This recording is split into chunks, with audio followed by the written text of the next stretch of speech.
นื้อสัตว์เป็นแหล่งโปรตีนและเป็นแหล่งอาหารที่มีความสำคัญ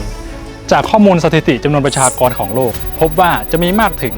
9,800 ล้านคนในอีก 30 ปีข้างหน้าและความต้องการในการบริโภคเนื้อสัตว์ก็จะเพิ่มมากขึ้นตามไปด้วย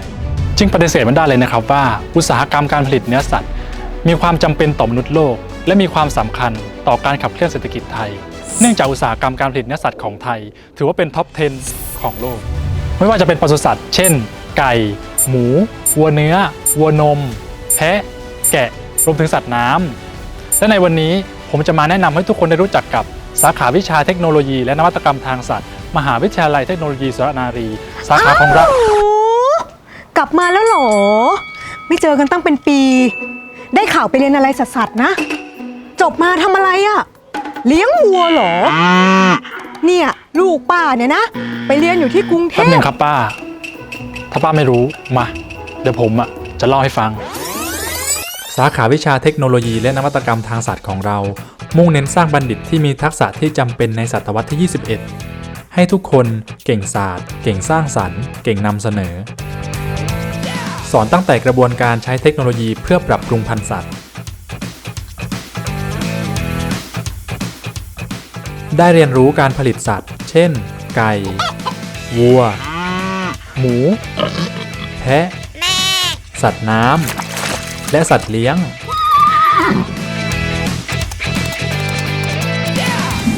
รวมไปถึงการสร้างและการจัดการโรงเรือนเลี้ยงสัตว์แบบครบๆปังๆเช่นโรงเรือนเลี้ยงไก่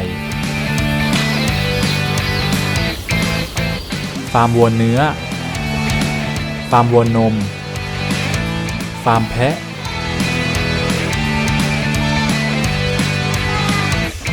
ฟาร์มหมู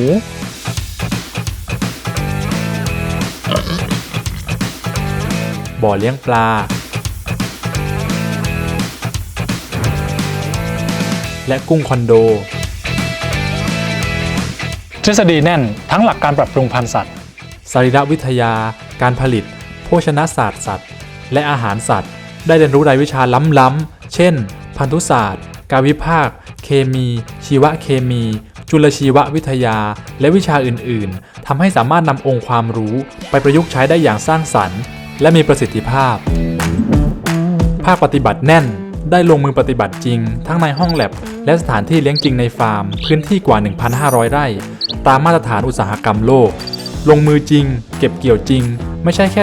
10-20 ตัวแต่เรามีระบบอุตสาหกรรมและมีระบบฟาร์มมาร์ทรองรับการจัดจำหน่ายผลผลิตที่ได้จากฟาร์ม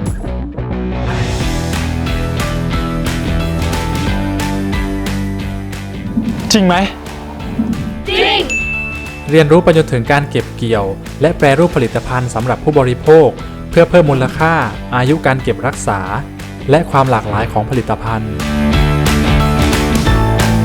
การเรียนรู้ของผมยังถูกเสริมด้วยทักษะ soft skills ด้านต่างๆเช่นทักษะด้านการใช้ภาษาและการปฏิสัมพันธ์กับผู้อื่นฝึกการนำเสนอการทำงานร่วมกับผู้อื่นและการเป็นผู้นำเพื่อให้เป็นบัณฑิตที่มีคุณภาพมีศักยภาพในตลาดอุตสาหกรรมแล้วไปอยู่มทส.เป็นยังไงบ้างล่ะสู้มหาวิทยาลัยลูกป้าได้ไหมเนี่ยมหาวิทยาลัยนอกจากเรื่องการเรียนแล้วการใช้ชีวิตในมหาวิทยาลัยก็ดีนะครับมทส.เรามีสวัสดิการและสิ่งอำนวยความสะดวกให้กับนักศึกษาในรั้วมหาวิทยาลัยมากมายเลยนะครับป้า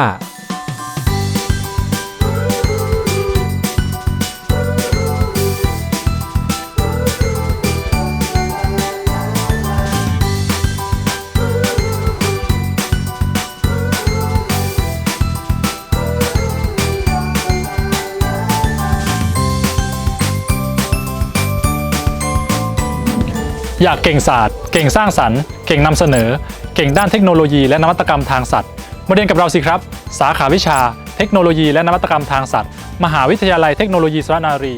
เรียนครบจบที่เดียวที่ผมไปเรียนก็มีประมาณนี้แหละครับถ้าจะให้เล่าทั้งหมดเดี๋ยวมันจะยาวป้าอยากรู้อะไรอีกไหมครับอ๋อไม่ละจ้ะสอบถามรายละเอียดเพิ่มเติมได้ที่ขึ้นยังครับแล้วเจอกันนะครับเอ้าป้า